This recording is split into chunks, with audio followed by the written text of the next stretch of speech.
BSc second year के fourth semester chemistry के एक और लेक्चर में आप सभी का स्वागत करता हूं। मैं हूं आपका भैया ऋषभ सिंह और आप सभी देख रहे हैं आपका अपना यूट्यूब चैनल ऋषि यस क्लासेस। और आज के इस वीडियो में हम बात करने वाले हैं जो हमारा पेपर है quantum mechanics and analytical technique, उसका जो यूनिट थर्ड है जिसका नाम है मॉलिक्यूलर स्पेक्ट्रोस्कोपी, उसके अंतर्गत हम रोटेशनल स्पेक्ट्रम में एक और लेक्चर लेकर आ चुके हैं।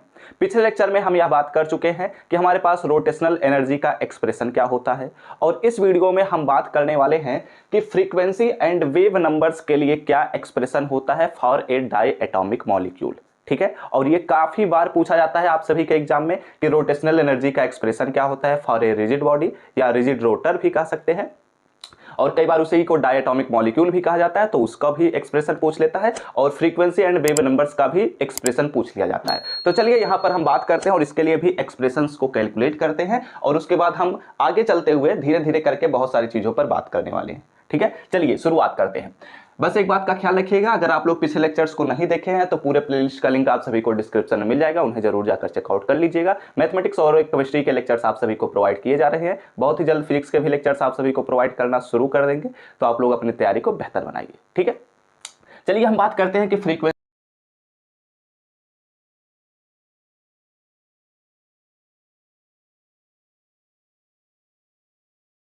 एनर्जी होता है दी रोटेशनल एनर्जी, या फिर ऐसे लिख सकते हैं the expression of rotational energy. ठीक है, rotational energy of a diatomic molecule, ठीक है, या ऑफ ए रिजिड रोटर भी कह सकते थे। ठीक है, मॉलिक्यूल इज हमारे पास क्या होता है, उसके लिए एक्सप्रेशन होता है, पिछले लेक्चर में हमने बात किया था, E R is equal to H square upon में हमारे पास होता है 8 pi square I and into J plus 1 होता है। ये बात हम ऑलरेडी पिछले लेक्चर्स में डिस्कस कर चुके हैं। यहाँ पर यह भी मेंशन कर दीजिए, जहां पर हमारे पास जो एच है उसे हम प्लांक्स कांस्टेंट कहते हैं, ये बात ऑलरेडी हम जानते हैं, इसका वैल्यू भी आप सभी को याद ही होना चाहिए। I is equal to moment of inertia of a diatomic molecule है, एंड जो हमारे पास जे है वो है रोटेशनल क्वांटम नंबर, ये बात ऑलरेडी हम जानते हैं। और जे का जो वैल्यू होता है वह 0 से लेकर आगे तक चलता जाता है, यानी कि 0 1 2 3 एंड सो ऑन etc होते हैं। ठीक है, वैसे यहाँ पर कैपिटल जे है, थोड़ा सा मैं बड़ा कर देता हूँ इसे, तो थोड़ा सा और अच्छे से दिखेगा। अब देखिए हम आगे स्टेप पर बात करते हैं। हमें चूंकि चाहिए, ये तो हमारे पास rotational energy of a diatomic molecule या फिर कहें ऑफ ए रिजिड रोटर हमारे पास दिया गया है, लेकिन हमें चाहिए फ्रीक्वेंसी। तो फ्रीक्वेंसी का और एनर्जी का एक रिलेशन होता है, ये बात हम जानते हैं। क्या जानते हैं? नाउ हम यह भी कह सकते हैं कि जो हमारे पास ई होता है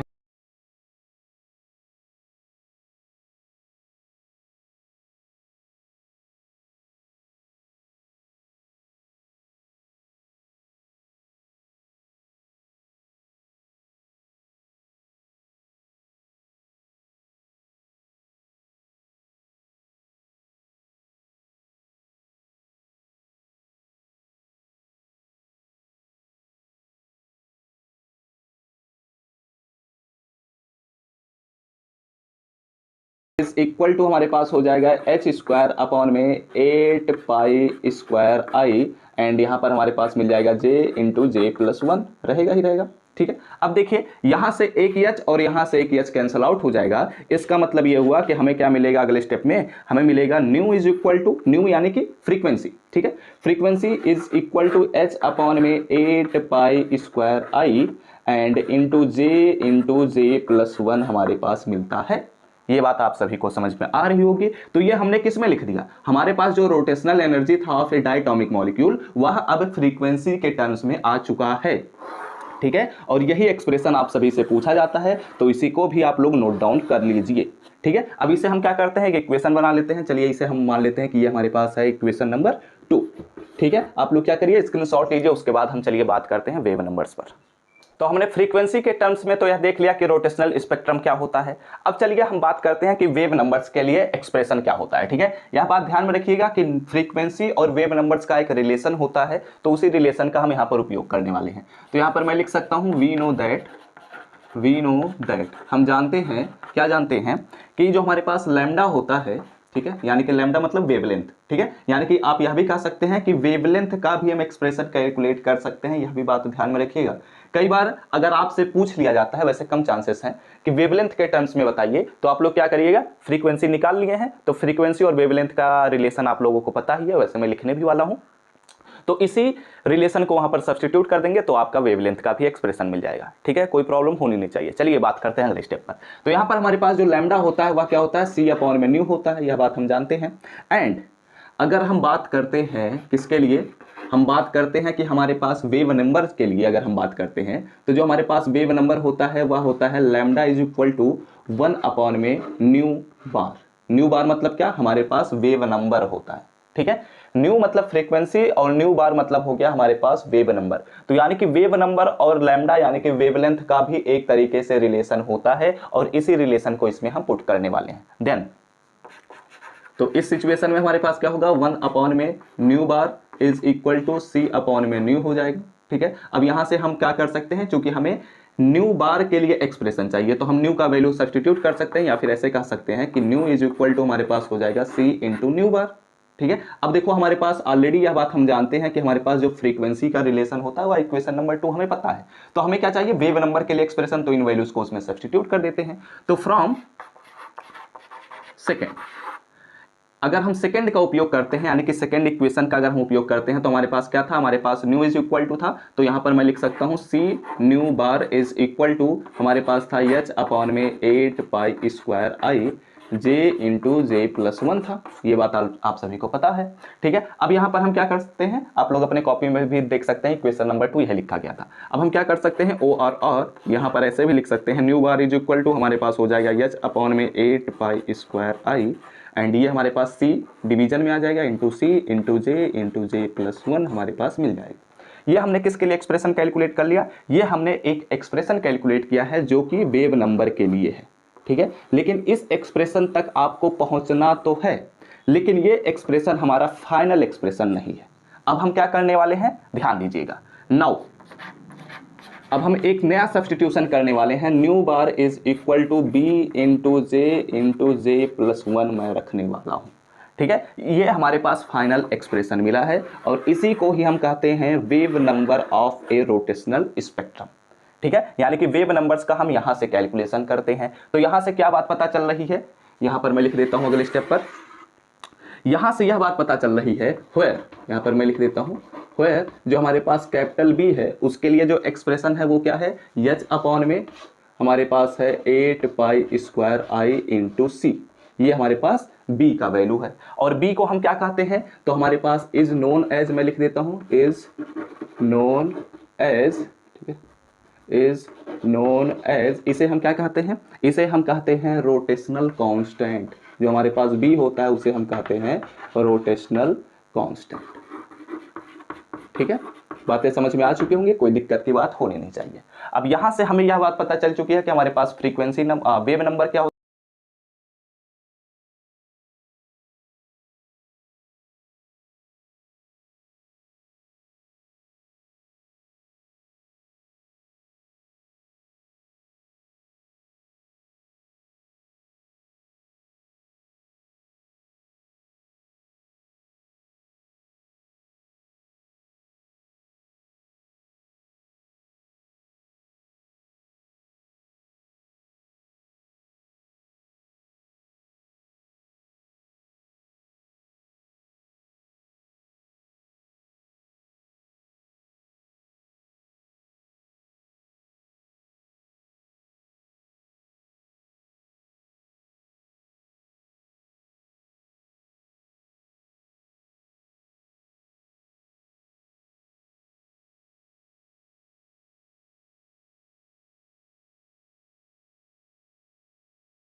चुकी होगी मैं क्या बात करना चाहता हूँ। अगर हम j इज इक्वल टू 1 लेते हैं तो यहाँ पर हमारे पास जो वेव नंबर होगा वो कितना मिलेगा, वेव नंबर हमारे पास मिल जाएगा 1 रखूंगा 1 रखूंगा तो यहाँ पर 2 हो जाएगा, 2 भी मिल जाएगा, ठीक है। एंड अगर हम j इज इक्वल टू 2 लेते हैं तो हमारे पास क्या मिलेगा, वेव नंबर के लिए अगर हम बात करते हैं तो यहाँ पर 2 रखूंगा, यहाँ पर भी 2 रखूंगा तो ये 3 हो जाएगा, 3 इंटू 2 यानी कि 6 भी मिल जाएगा। ऐसे ही आगे हम भी कैलकुलेशन कर सकते हैं, कोई दिक्कत की बात नहीं है। अब तो आप लोग समझ चुके होंगे कि मैं क्या कहना चाहता हूँ। तो यहाँ पर अगर हम j इज इक्वल टू 3 लेंगे तो यहाँ पर 4 हो जाएगा और यहाँ पर 3 हो जाएगा यानी कि 12 मिलेगा, तो वेव नंबर हमारे पास 12 भी मिल जाएगा, ठीक है। और बी ऑलरेडी मैं बता चुका हूँ कि हमारे पास रोटेशनल कांस्टेंट होता है एंड सो ऑन। ऐसे ही हम आगे करते हुए कैलकुलेट कर सकते हैं, ठीक है। तो यहां से क्या बात पता चल रही है, यहां से यह बात पता चल रही है कि अगर हम पहले रोटेशनल एनर्जी लेवल को ले रहे हैं तो वहां पर जो हमारे पास वेव नंबर्स होंगे वो 0 होंगे, ठीक है, क्योंकि वहां पर हमने ऑलरेडी देखा है कि वहां पर रोटेशनल एनर्जी 0 ही पाया जाता है। अगर हम बात करते हैं j इज इक्वल टू 2 पर यानी कि दूसरे रोटेशनल एनर्जी लेवल पर अगर हम बात करते हैं तो हमारे पास क्या मिलेगा, उसके वेव नंबर्स की संख्या 2 भी मिलेगी, ठीक है। ऐसे ही यहां पर बात करते हैं तो 6 भी मिलेगा, यहां पर बात करते हैं तो 12 भी मिलेगा, ऐसे ही एंड सो ऑन आप लोग कैलकुलेशन कर सकते हैं, ठीक है। तो आप लोग क्या करिए, इतने चीजों का पहले स्क्रीनशॉट लीजिए, उसके बाद चलिए कुछ और इंपॉर्टेंट चीजों पर बात करना है अभी। तो इतनी चीजों को समझ चुके होंगे तो अब चलिए अगले स्टेप पर हम बात करते हैं। यहां पर क्या बात बोली जा रही है, ध्यान से सुनिएगा। देखो बोला जा रहा है कि when a transition takes place from a lower rotational level या rotational energy level with rotational quantum number j to a higher rotational energy level with rotational quantum number j dash, ठीक है। यहां पर यह बात बोली गई है तो इसे हम समझने का प्रयास करते हैं कि क्या बात बोली जा रही है। बोला जा रहा है कि हमारे पास एक ट्रांजिशन हो रहा है, ट्रांजिशन ऑलरेडी मैं समझा चुका हूं कि ट्रांजिशंस क्या होते हैं, ठीक है। और साथ ही साथ यह भी बोला जा रहा है कि लोअर एनर्जी लेवल से हायर एनर्जी लेवल पर हो रहा है। तो हम सपोज कर लेते हैं कि ये वाला हमारे पास लोअर एनर्जी लेवल है जिसके लिए हमारे पास जो रोटेशनल एनर्जी है वह ER है, और इसके लिए जो हमारे पास चूंकि यह हायर है तो हम सपोज कर लेते हैं कि ER डैश है, ठीक है। ये बात बोली गई है। और साथ ही साथ बोला जा रहा है कि with rotational quantum number j, और यह किसके लिए बात बोली गई है, लोअर के लिए। तो यानी कि जो लोअर एनर्जी लेवल है उसके लिए रोटेशनल क्वांटम नंबर j है और जो हायर वाला है उसके लिए rotational quantum number j dash है। ये बात बोली जा रही है, यानी कि इनके बीच हमारे पास क्या हो रहा है, इनके बीच हमारे पास ट्रांजिशन हो रहा है, ठीक है। और यह भी बात ध्यान में रखो कि यहां पर लोअर से हायर की तरफ हो रहा है। इसका मतलब क्या होगा कि यहां पर हमारे पास एब्जॉर्प्शन स्पेक्ट्रम मिलेगा। यह बात आप लोग समझ चुके होंगे क्योंकि मैं ऑलरेडी एब्जॉर्प्शन स्पेक्ट्रम और एमिशन स्पेक्ट्रम समझा चुका हूं, ठीक है। पहले लेक्चर में भी इस चीज को मैं समझाया था। तो इनके बीच हमारे पास ट्रांजिशंस हो रहा है, ठीक है। तो अगर इनके बीच हमारे पास ट्रांजिशन हो रहा है तो इसका मतलब यह हुआ कि हम बात कर रहे हैं एब्जॉर्प्शन स्पेक्ट्रम पर। देन हम लिख सकते हैं देन एब्जॉर्प्शन एनर्जी या देन एब्जॉर्ब्ड एनर्जी भी लिख सकता हूं मैं। देन एब्जॉर्ब्ड एनर्जी इज या विल बी गिवन बाय, ऐसे भी लिख सकते हैं। कैसे मिलेगा हमारे पास, ER इज इक्वल टू, हम लिख सकते हैं, एक काम करते हैं यहाँ पर डेल्टा में लगाता हूं क्योंकि दोनों के बीच का हमें डिफरेंस निकालना है। Delta ER is equal to हमारे पास हायर टू लोअर होता है तो यहाँ पर ER डैश माइनस ER होगा, ठीक है। क्योंकि यह भी बात हम जानते हैं कि अगर यहां से कोई भी इलेक्ट्रॉन कूद कर यहां तक पहुंचा है तो वह कितना एनर्जी एब्जॉर्ब किया होगा, इन्हीं के बीच का डिफरेंस एब्जॉर्ब किया होगा। ये बात हम ऑलरेडी जानते हैं, ठीक है। तो यहां पर हम वैल्यूज को रखते हैं। तो यहां पर अगर हम वैल्यूज को रखेंगे तो यहां पर थोड़ा साइड में कर लेता हूं। अगर वैल्यूज को हम रखेंगे तो ER डैश हमें निकालना है। तो ER डैश के लिए हमारे पास ER का जो एक्सप्रेशन होता है वह क्या होता है, वह h स्क्वायर अपॉन में 8 पाई स्क्वायर I होता है और यहां पर होता है j इंटू j+1 होता है, ठीक है। लेकिन यहां पर हमारे पास जो रोटेशनल क्वांटम नंबर है वो क्या है, j डैश है। तो इसलिए यहां पर हम क्या करते हैं, डैश लगा देते हैं, ठीक है। माइनस यहां पर ER है तो इसके लिए जो हमारे पास एक्सप्रेशन होगा वह भी सेम ही होगा, h स्क्वायर अपॉन में 8 पाई स्क्वायर I, और यहां पर बस छोटा सा बदलाव ये होगा कि हमारे पास रोटेशनल क्वांटम नंबर j लिखा गया है, इसलिए ये मिलेगा, ठीक है। इतनी बातें आपको समझ में आ चुकी होंगी, कोई दिक्कत की बात होनी नहीं चाहिए। अब देखो यहां पर हम एक काम कर सकते हैं, यहां पर h स्क्वायर अपॉन में 8 पाई स्क्वायर I को कॉमन ले लेते हैं। तो अगर हम कॉमन लेंगे, दोनों ही टर्म्स में सेम चीजें हैं तो इसलिए हम कॉमन ले सकते हैं। तो यहां पर j डैश मिलेगा एंड j डैश +1 मिलेगा। चाहो तो आप मल्टीप्लाई भी कर लो या तो अभी रोक लो, ठीक है। और यहां पर हमारे पास j इंटू j+1 मिलेगा। अगर मल्टीप्लिकेशन करेंगे तो थोड़ा डिफिकल्टी बढ़ जाएगा, इसलिए मल्टीप्लिकेशन करने की जरूरत नहीं है, ठीक है। तो ये हमारे पास किसके लिए है मिला है, ये हमारे पास डेल्टा ER के लिए मिला है, ठीक है। यानी कि इनके बीच का डिफरेंस हमें मिला है। अब देखो यहां पर ध्यान से सुनना, एक है सिलेक्शन रूल, ठीक है। क्या बात बोला मैंने? Selection rule for a rotational energy या for a rotational spectrum. Selection rule अभी आप सभी को मैंने नहीं पढ़ाया है, लेकिन उसका अब यहाँ पर उपयोग करने वाला हूं। तो सिलेक्शन रूल आप सभी को आई थिंक 2 लेक्चर बाद आप सभी को मिलने वाला है, तो उसका उपयोग यहाँ पर फिलहाल मैं कर ले रहा हूं और जो कॉन्सेप्ट है वहां पर मैं आपको समझा दूंगा। सिलेक्शन रूल यह भी कह सकते हैं कि सिलेक्शन रूल एक हमारे पास लिमिटेशंस है कि इन्हीं के बीच यह कंडीशन अगर मिलेगा तभी हमारा रोटेशनल स्पेक्ट्रम मिलेगा, ये बात समझ लो। ठीक है, तो यहां पर मैं लिख रहा हूं, उसका डायरेक्ट उपयोग कर रहा हूं, बस आप लोग थोड़ा सा ध्यान से सुनिएगा, समझ जाएंगे, कोई दिक्कत की बात नहीं है। Now according to selection rule, यहां पर लिख देता हूं मैं, अकॉर्डिंग टू सिलेक्शन रूल, ठीक है, और यह सिलेक्शन रूल, यह भी बात ध्यान में रखना, ये रोटेशनल एनर्जी लेवल के लिए मैं बात कर रहा हूं। According to selection rule of rotational spectrum, ठीक है, rotational spectrum, okay, according to selection rule of rotational spectrum, a transition occurs, ठीक है, a transition occurs only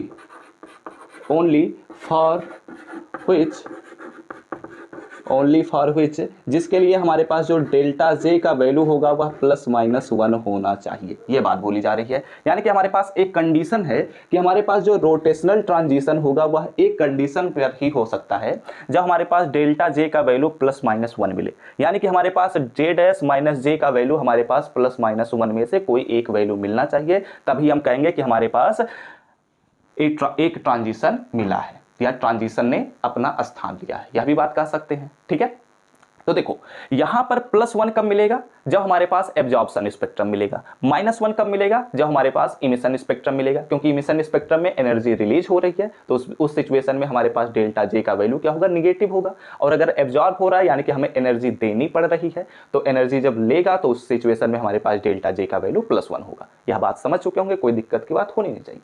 अब देखो यहां पर क्या बात मैं बोलने वाला हूं, चूंकि हम बात कर रहे हैं एब्जॉर्ब्ड एनर्जी पर, यानी कि इस सिचुएशन में हमारे पास एब्जॉर्प्शन स्पेक्ट्रम मिलेगा, तो एब्जॉर्प्शन स्पेक्ट्रम के लिए हमारे पास जो डेल्टा जे का वैल्यू होगा वह +1 होगा। तो फॉर ए एब्जॉर्प्शन स्पेक्ट्रम मैं लिख देता हूं यहां पर, ताकि आप लोग कभी भी फ्यूचर में पढ़ेंगे तो आप लोग को समझ में आ चुका होगा। फॉर ए एब्जॉर्प्शन स्पेक्ट्रम, ठीक है, एब्जॉर्प्शन स्पेक्ट्रम,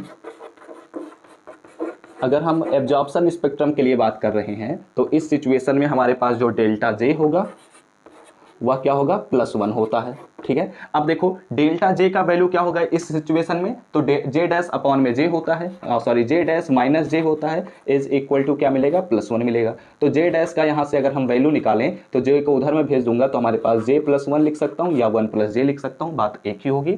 तो यहाँ से हमने एक ऐसा एक्सप्रेशन कैलकुलेट किया है जिसका अब हम डायरेक्ट उपयोग करने वाले हैं। ठीक है, तो इसे भी एक इक्वेशन बना लेते हैं। आई थिंक अभी तक हमने 2 इक्वेशंस बनाए हैं, तो इसे आप क्या करिएगा, इसे तीसरा इक्वेशन बना लीजिए। ठीक है, और जे डैश का वैल्यू अब इसमें हम सब्स्टिट्यूट करने वाले हैं। तो आप लोग क्या करिए, स्क्रीनशॉट लीजिए, उसके बाद हम चलिए अगले स्टेप पर बात करते हैं। तो अब चलिए अगले स्टेप पर हम बात करते हैं। यहाँ पर हमने देखा कि हमारे पास जे dash is equal to J +1 मिल रहा है, तो क्या करते हैं? सब्स्टिट्यूटिंग, ठीक है, ध्यान से सुनिएगा ताकि आप लोगों को सब कुछ समझ में आ जाए। Substituting J dash is equal to J +1 in equation, हमने इक्वेशन नंबर 3 बनाया था। ठीक है, इन इक्वेशन 3। अब इक्वेशन 3 में हम J dash is equal to J +1 रखने वाले हैं। तो हमारे पास जो डेल्टा ई आर था, delta E R is equal to हमारे पास क्या मिलेगा? h² अपॉन में हमारे पास क्या था? 8π² था, और यहाँ पर हमारे पास था जे, तो यहाँ पर हमारे पास क्या था? J dash. तो जे डैश का वैल्यू हमें क्या रखना है? हमें रखना है जे +1, तो हम जे +1 रख दिया। आप लोग अपने कॉपी में देख भी सकते हैं, J dash into J dash +1 था। ठीक है, तो हमारे पास जे डैश का वैल्यू हमने जे +1 रखा, और फिर उसके बाद हमारे पास जे डैश +1 था, तो जे +1 मिल जाएगा, एंड माइनस हमारे पास क्या मिलेगा? हमारे पास मिलेगा जे इंटू जे +1 हमारे पास एक्सप्रेशन में था। ठीक है, इसको अब हम सिंप्लीफाई करने वाले हैं। कैसे सिंप्लीफाई करेंगे, ध्यान दीजिएगा। हमारे पास मिलेगा ओ और delta E R is equal to हमारे पास मिल जाएगा h² अपॉन में 8π², एंड अपने पास यहाँ पर क्या मिल रहा है? यहाँ पर हमारे पास मिल जाएगा, एक काम करता हूँ मैं, पहले सिंप्लीफाई करता हूँ, उसके बाद हम बात करते हैं। एक काम करते हैं ना, जे +1 और जे +1 कॉमन ले लेते हैं। तो जे +1 हमने कॉमन ले लिया, हमारे पास क्या मिला? यहाँ पर हमारे पास मिला जे +2, एंड यहाँ पर क्या मिलेगा? -j, यही तो मिल रहा है। ठीक है, समझ गए होंगे, कोई दिक्कत की बात होनी नहीं चाहिए। मैंने डायरेक्ट 2 स्टेप को एक स्टेप में कर दिया। क्या किया, सबसे पहले तो j+2 मिल रहा है, j+1 into j+2 minus j into j+1 मिल रहा है, तो j+1 और j+1 हमने कॉमन ले लिया है, यहाँ पर क्या बचा j+2 मिल रहा है और यहाँ पर क्या मिल रहा है -j मिल रहा है, हमने एक में रख दिया। और यहाँ से क्या बात पता चल रही है कि हमारे पास -j और +j कैंसिल आउट हो जा रहे हैं और इस प्रकार हमारे पास डेल्टा ई आर जो है वह क्या मिल रहा है हमारे पास h²/8π²i एंड यहाँ पर हमारे पास 2 मिल रहा है, तो 2 को मैं क्या करता हूँ यहाँ पर लिख देता हूँ, या फिर कह सकते हैं 2 से 8 को अभी कैंसिल आउट भी किया जा सकता है और यहाँ पर हमारे पास j+1 मिलेगा ही मिलेगा। ठीक है, अब यहाँ पर हम कैंसल आउट कर सकते हैं लेकिन हमें करने की कुछ खास जरूरत नहीं है। क्यों, अभी हम बात करते हैं इस पर। देखो हम क्या कर सकते हैं, इसी एक्सप्रेशन को हम ऐसे भी लिख सकते हैं ओ और delta E R is equal to, ध्यान से देखिएगा, यहाँ पर मैं लिख सकता हूँ 2b इंटू हमारे पास है j+1। ठीक है, कहीं j तो नहीं ना बचा हुआ है, छूटा तो नहीं ना हुआ, कुछ नहीं छूटा हुआ है। ठीक है, तो ये हम इसको भी लिख सकते हैं। ऐसा क्यों मैं कह रहा हूं, क्योंकि अभी मैंने बात किया था, क्या बात किया था, अभी फिलहाल यहाँ पर इन चीज़ों को लिख लीजिए, उसके बाद हम बात करते हैं। उसके बाद देखो एक काम करते हैं, एक सेकेंड रुक जाइए, यहाँ पर ना लिखते हुए हम फ्रीक्वेंसी के टर्म्स में ले चलते हैं, फिर उसके बाद हम उसे रोटेशनल कांस्टेंट को इंट्रोड्यूस करते हैं। ठीक है, इसे मैं इरेज कर देता हूँ, एक स्टेप ज़्यादा हमने पहले ही लिख लिया, इसे हम बाद में लिखने वाले हैं इस स्टेप को। देखो नाउ यहां पर मैं क्या करने वाला हूं, वैसे इस स्टेप से भी वहां तक हम पहुंच सकते थे, कोई दिक्कत की बात नहीं होती, लेकिन यहां पर मैं रोटेशनल कांस्टेंट को पहले लेकर आ चुका था और मैं चाहता हूं कि रोटेशनल कांस्टेंट बाद में आए, इसलिए यहां पर मैं बदल रहा हूं। ठीक है, नाउ अगर हम बात करें तो डेल्टा ई आर या फिर ई आर के लिए अगर हम बात करते हैं तो हमारे पास क्या होगा, एच न्यू होगा। ठीक है, ये बात आप सभी को पता है एंड यह भी बात हम जानते हैं कि हमारे पास जो न्यू होता है वह वेवलेंथ से रिलेटेड होता है, तो हमारे पास मिलता है hc/λ, और जो लैम्डा होता है वह फ्रीक्वेंसी वेव नंबर से रिलेटेड होता है। तो एक काम करते हैं, पहले इसे मैं लिख देता हूं एंड यह भी बात हम जानते हैं कि हमारे पास जो लैम्डा होता है वह 1/, वेव नंबर होता है। एक काम करते हैं, यहां पर हम लिख देते हैं डेल्टा ई आर, ताकि हम अपने इसको रिलेट कर सकें। ठीक है, क्योंकि हम जानते हैं कि हमारे पास जो एनर्जी होता है वह भी तो 2 एनर्जी लेवल्स के बीच का डिफरेंस ही होता है, तो इसलिए यही होता है। ठीक है, तो हम अपने सिचुएशन के अकॉर्डिंग इसे डेल्टा भी उपयोग करते हैं, नहीं भी उपयोग करते हैं। अब यहाँ पर फिलहाल देखिए, यहाँ पर हमें चाहिए वेव नंबर्स के लिए एक्सप्रेशन, तो वेव नंबर्स को हमें इससे रिलेट करना है। देन इस सिचुएशन में हमें क्या मिलेगा, ध्यान से देखिएगा, इस सिचुएशन में अगर हम रखते हैं तो हमारे पास मिलेगा delta E R is equal to, हमारे पास क्या मिलेगा, चूंकि यहाँ 1/, वेव नंबर है। ठीक है, तो यहाँ पर हमारे पास क्या मिल जाएगा, HC और न्यू बार हमारे पास मिल जाएगा, यानी कि वेव नंबर्स का हमारे पास मल्टीप्लीकेशन हो गया। ठीक है, और इसे भी एक इक्वेशन बना लेते हैं, तो चलो इसे इक्वेशन आई थिंक अभी तक हमने 3 तक बनाया था, तो इसे चलो इक्वेशन नंबर 4 बना लेते हैं। ठीक है, अब हम क्या करते हैं, इन दोनों को यानी कि delta E R is equal to HC nu bar को हम इक्वेशन नंबर 4 में सब्स्टिट्यूट करने वाले हैं। तो यहाँ पर मैं लिख देता हूँ सब्स्टिट्यूटिंग इन इक्वेशन, किसमें, इक्वेशन 4 में हम रखने वाले हैं। तो इक्वेशन 4 में जब हम वैल्यूज को रखेंगे तो यहाँ पर हमारे पास क्या मिलेगा, HC nu bar is equal to, हमारे पास क्या मिलेगा, 2h²/8π² एंड हमारे पास मिलेगा j+1। ठीक है, ये बात आप लोगों को समझ में आ चुकी होगी। अब देखो यहाँ पर हम क्या करते हैं, यहाँ पर हमें चाहिए वेव नंबर्स के लिए एक्सप्रेशन, तो यच से एक यच तो हमारे पास यहाँ से कैंसल आउट हो ही जा रहा है। ठीक है, एक प्रकार से यह भी कह सकते हैं कि हम पहले फ्रीक्वेंसी के लिए रिलेशन निकाल लें और उसके बाद हम वेव नंबर्स के लिए रिलेशन निकाल सकते थे, दोनों की पॉसिबिलिटीज हैं। ठीक है, समझ पा रहे होंगे, कोई दिक्कत तो होनी नहीं चाहिए, लेकिन यहाँ पर मैं फिलहाल डायरेक्ट वेव नंबर्स के लिए एक्सप्रेशन निकाल रहा हूँ, तो आप लोगों को ये बात समझ में आ रही होगी। चलिए अगले स्टेप पर हम बात करते हैं। यहाँ पर हम क्या करते हैं, C को इधर ट्रांसफर कर देते हैं, तो हमारे पास डायरेक्ट मिल जाएगा wave number is equal to, हमारे पास मिलेगा 2h एंड अपॉन में हमारे पास मिल जाएगा 8π²IC एंड यहाँ पर हमारे पास मिल रहा है j+1। ठीक है, ये बात आपको समझ में आ गई होगी। अब यहाँ पर देखिए हम क्या करने वाले हैं, यहाँ पर हम लिख सकते हैं ओ और न्यू बार यानी कि वेव नंबर से इज इक्वल टू हम लिख सकते हैं 2b इंटू j+1 भी हमारे पास मिल रहा है। ठीक है, और जहाँ पर यह भी मेंशन कर दो कि व्हेयर हमारे पास जो b है वह क्या है, वह हमारे पास रोटेशनल कांस्टेंट है। क्या है, रोटेशनल कांस्टेंट है, जिसका वैल्यू आप सभी को मैंने ऑलरेडी अभी बताया है और यहाँ पर मैं फिर से लिखने वाला हूँ, इज इक्वल टू हमारे पास होता है h/8π² इंटू C होता है। ठीक है, ये बात आप लोगों को समझ में आ चुकी होगी और यहाँ से हमने वेव नंबर्स का भी एक और एक्सप्रेशन कैलकुलेट कर लिया है। आप लोग क्या करिए, इसका स्क्रीनशॉट लीजिए, उसके बाद हम चलिए कुछ और चीज़ों पर बात करते हैं। अब चलिए अगले पॉइंट पर हम बढ़ते हैं। जो अभी हमने एक्सप्रेशन निकाला था वेव नंबर्स के लिए, जो हमारे पास मिला था 2b इंटू j+1 हमारे पास मिला था, उसे आप लोग एक इक्वेशन बना लीजिएगा, इक्वेशन नंबर 5। ठीक है, इक्वेशन नंबर 5 बना चुके हैं। तो अब यहाँ पर ध्यान दीजिए, अब यहाँ पर कुछ हमें टर्म्स पर बात करना है और इसमें हमें एक डायग्राम भी बनाना है, लेकिन उस डायग्राम को हम इस लेक्चर में कंटिन्यू नहीं करेंगे, उसे हम अगले लेक्चर में बात करेंगे जब हम स्पेक्ट्रल इंटेंसिटी को पढ़ाएंगे। ठीक है, तो फिलहाल यहाँ पर ध्यान दीजिए, the value of wave number, ठीक है, इन इक्वेशन 5 जो हमने अभी लास्ट इक्वेशन निकाला था उसी इक्वेशन नंबर 5 के लिए बात की जा रही है, represents the wave numbers of the spectral lines. अब ये स्पेक्ट्रल लाइंस क्या है, इसे हम जब एक डायग्राम अभी बनवाएंगे, वैसे इस लेक्चर में नहीं बनवाएंगे, वहां पर जब मैं बनवाऊंगा तो वहां पर आपको समझ में आएगा कि स्पेक्ट्रल लाइंस क्या होते हैं। ठीक है, which will be obtained as a result of the transition between the rotational levels। क्या कहता है कि जो रोटेशनल लेवल्स हमारे पास हैं, रोटेशनल एनर्जी लेवल्स कह सकते हैं, रोटेशनल एनर्जी लेवल्स के बीच जो ट्रांजिशंस हो रहे हैं उसी के रिजल्ट की तरह हमारे पास स्पेक्ट्रल लाइंस ऑब्टेन हो जाते हैं और उसी को ही हमारे पास वेव नंबर से रिप्रेजेंट करता है, उसके वैल्यूज को ही रिप्रेजेंट करता है हमारा वेव नंबर्स। ठीक है, उसे जब मैं अगले लेक्चर में कंटिन्यू करेंगे तो वहां पर आपको और भी ज्यादा समझ में आएगा। फिलहाल आगे बढ़ते हैं। अब हम क्या करते हैं, putting j is equal to 0 1 2 3 and so on.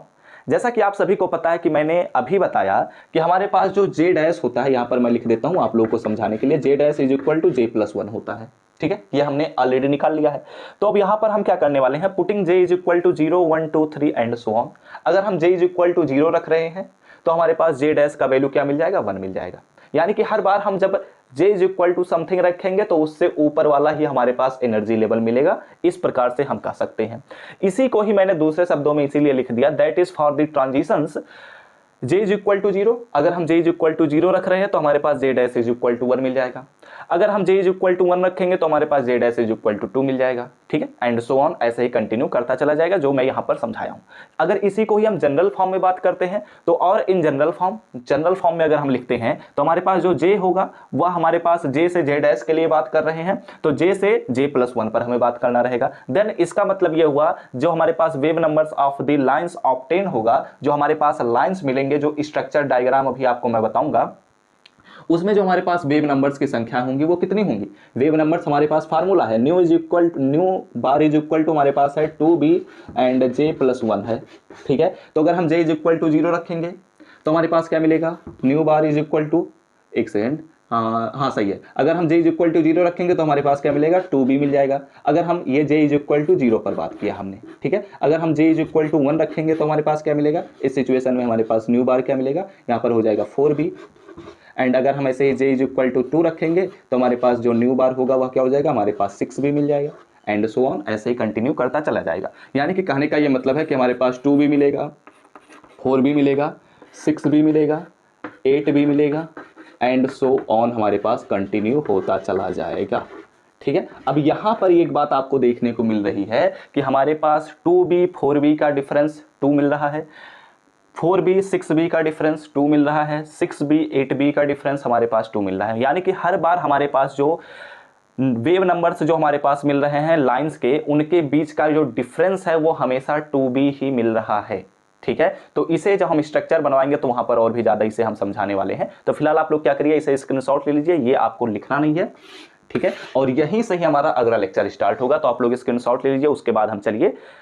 तो अब चलिए अगले लेक्चर्स में हम मिलते हैं। लेक्चर समझ में आया हो तो लाइक करिएगा, कमेंट करके बताएगा कि आप सभी को यह लेक्चर समझ में आ चुका है या नहीं। अब जो हमारे पास स्पेक्ट्रल इंटेंसिटी है वो काफी ज्यादा इंपॉर्टेंट है, एक प्रकार से हम कह सकते हैं, क्योंकि उसमें हमें डायग्राम्स को भी समझना होगा। ठीक है, तो अगले लेक्चर्स के नोटिफिकेशन पाने होंगे तो जरूर सब्सक्राइब करने के साथ बेल आइकन को ऑल पर सेलेक्ट कर लीजिएगा। तो हम सब मिलते हैं अपने नेक्स्ट लेक्चर में, तब तक पढ़ते रहिए, संघर्ष करते रहिए और सफल होते रहिए।